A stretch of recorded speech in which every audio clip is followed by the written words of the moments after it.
Hey everybody, and welcome back to my channel. So today I'm just in my kitchen and I wanted to just hang out with you guys because I'm bored and I'm lonely. But today I'm in here and I am making my boyfriend some banana bread. He is a big fan of my banana bread and he always asks me to make it. So I oblige because he's so nice to me lately. So, and I wanted to tell you guys the story because I was thinking about, like, I wanted to tell you guys the story, but it's not enough of a story to make like its own video. So I thought I would just tell you, you know, on this. Okay, so a couple years ago, I went out and got a job at McDonald's up the road. I got a job there because it was convenient because I don't have a car and I don't have a license. So, and where I live, everything is so far apart that you kind of need, you know, reliable transportation if you want to get anywhere. And if you want to have a good job, you know, a better job than freaking fast food or like a gas station, you need to have a car around here because everything is just so far apart. Well, so McDonald's is in walking distance from my house. It is a couple miles, but it's doable. So I go get a job at McDonald's, and my first shift was about 4 or 5 hours. I was training that day, and you know, I'm working the front cash register and everything's going just okay, you know, for what it is. And it was about 10 minutes from the end of my shift, and you know, I was cleaning up the front line and everything. I was cleaning up everything to get ready to leave. Well, the manager comes out of the bathroom with this horrified look on her face. And, like, I didn't really think anything of it, you know? But then she comes up to me and she goes, since you're working front line, since you're working the front, you have, you know, you're responsible for the bathrooms and keeping the dining room clean. And so I was like, okay. And she's like, well, somebody came in and made a mess in the bathroom. Can you go clean it up before you leave? I really wasn't thinking anything of it. I thought, you know, okay, I gotta clean up this bathroom, whatever. Well, it wasn't just whatever, you guys. It was the most horrific thing I've ever experienced in my life. And I have worked in nursing homes. I have worked with old people. I've, you know, I'm a mother, so I have kids. This was the most disgusting thing I have ever experienced. So I go into the bathroom. There's 3 stalls in the McDonald's where I live.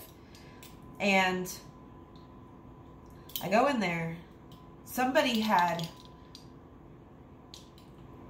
number 2, like diarrhea all over the floor. On the floor in front of the toilet.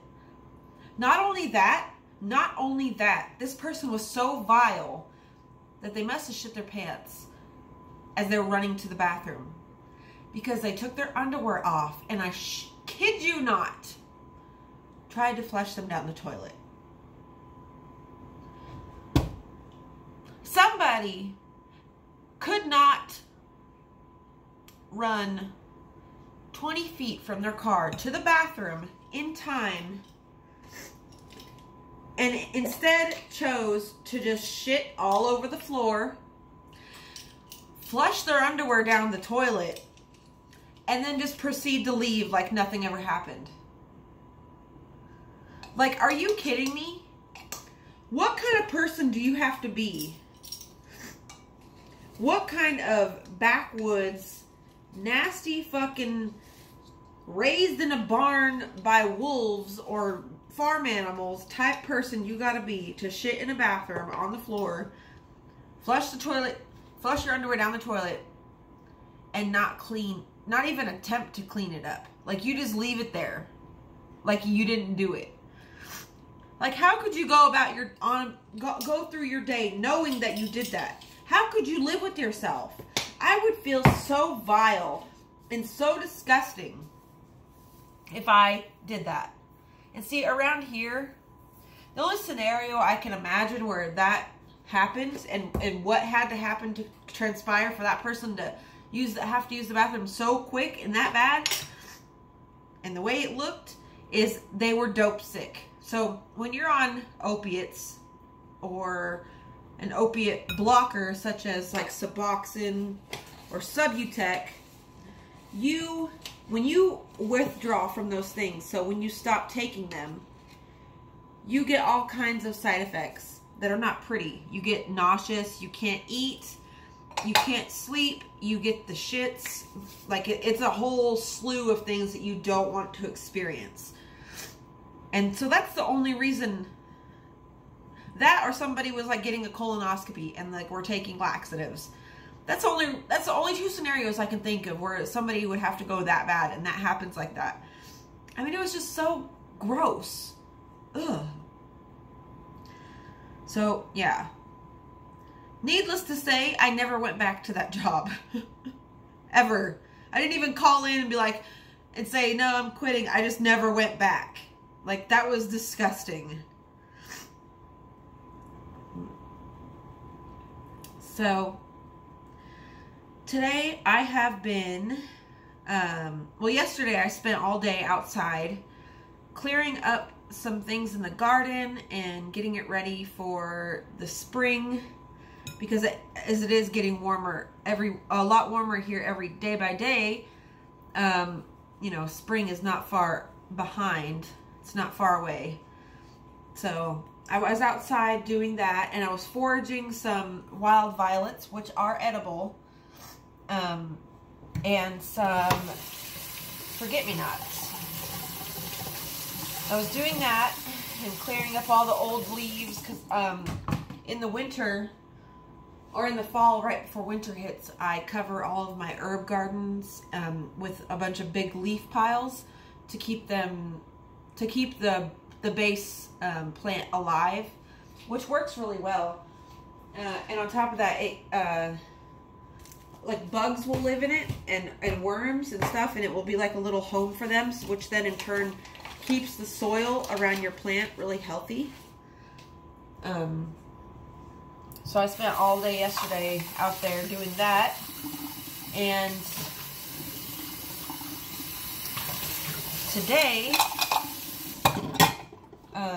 see, my boyfriend, he commissioned me to paint him a picture of his house. He lives in a big, huge, old, like over 100-year-old Victorian house, as you guys know. And he commissioned me to paint a picture of it for him to hang in his foyer at his house. So I gotta go down there and get some reference pictures to do that. But I wanted to surprise him with a painting. I got a little wooden sign, that little wooden sign I showed you guys, that I got from the dollar store. I wanted to paint him a little sign that is like special to him and like specific to him. So that's what I'm going to do today. And I've also been, last night was the new moon, and new moon in Leo. Good time. The new moon is a really good time to do cleansing rituals and like sage your house and sage all your tools, your magic tools, and set some intentions. Like, it's a good thing to do. Really, really productive. So I did that last night. I spent the night saging the house. Well, actually, first I sat in my room and I made up a concoction of lemongrass, garden sage, white sage, and I think that was it. No, I got some Lithodora from the front yard, and I put all that in a blend, and I set it outside under the new moon to, you know, charge it up. And then I this morning I went around the house and I burned it in the my little cauldron to purify the room, purify the energies around the house. I sent some intentions. I did a ritual bath. So yeah, last night was very productive.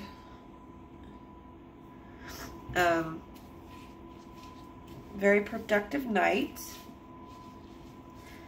And this morning I talked to my best friend in Colorado. Hold on, let me mix this real quick. Talked to my friend in Colorado.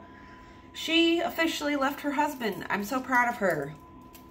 She left him and is staying with a friend that we grew up around. She's a she's kind of like a, I think she's not my age. She's like 10 years older than me. But her cousins are my age, and I went to school with her cousins. And so she was like just somebody that was always in my life. She was always around.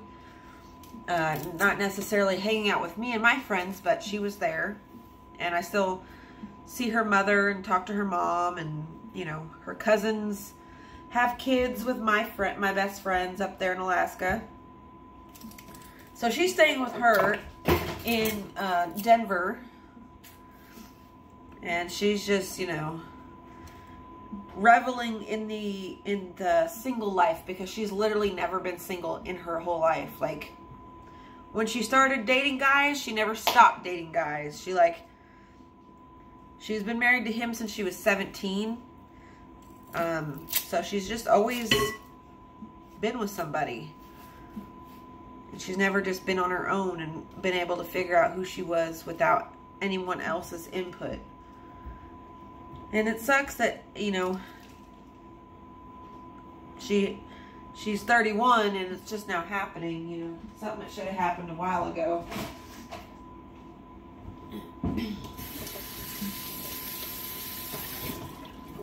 And then this morning I also talked to my son up in Alaska.